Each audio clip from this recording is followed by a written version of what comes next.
What's not so promising though, is the Flash.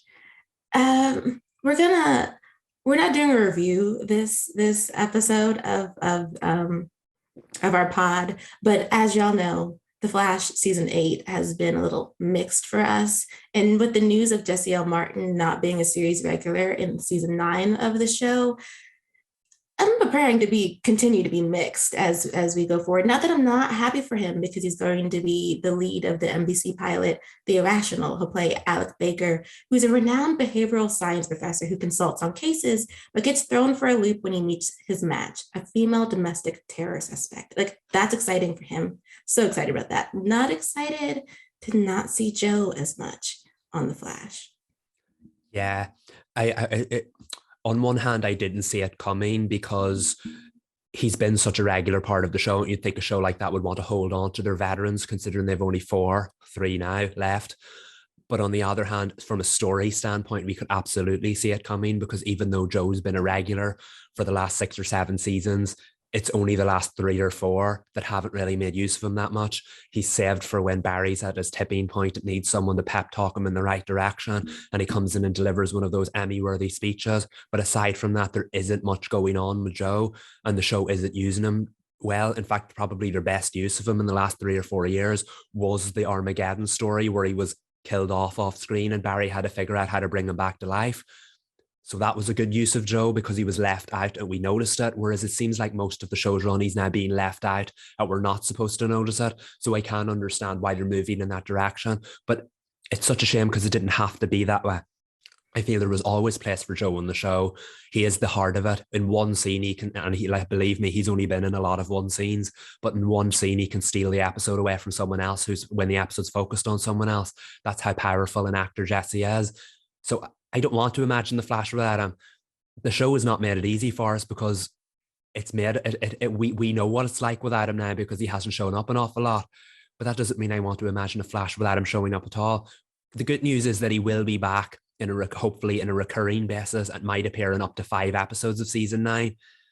Hopefully that means he'll be used properly in that episode. So maybe there's the silver lining. We'll get more Joe in those 5 episodes than we got in the previous full seasons.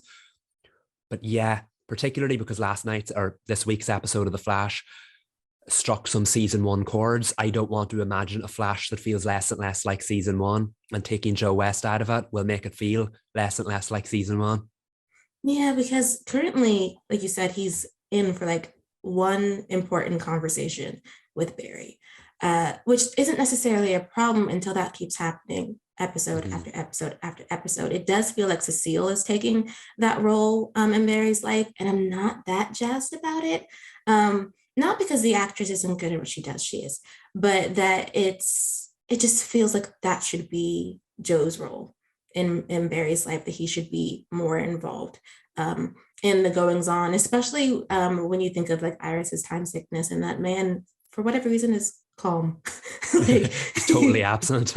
Yeah, he's like, it happens. Like, how does it happen? Time sickness is not a regular occurring thing, but okay. I feel like you should be a little bit more, if not out of your mind about your daughter's health, then questioning things. But anyway, that'll end up on a rant, so I will backtrack that conversation. I'm definitely gonna miss Jesse L. Martin on The Flash. If he does up to 5 episodes, I would prefer it to be an arc and not for him to like appear at the dinner table or appear at a special occasion, for him to actually be involved as much as he can be in the storyline. Excuse me.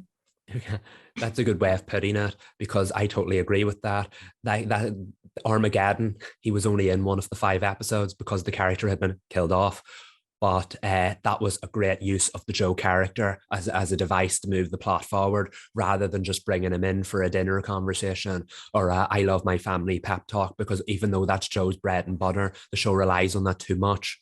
So if we could get something similar to Armageddon, only have him on screen this time, that would be a much better use of the character, because Joe has so much to give and the show has not exploited that in the last couple of seasons. And hopefully now, when they're pushed into a corner that they only have him for a limited amount of time, maybe they'll finally exploit it to the extent that both the character and the actor deserves.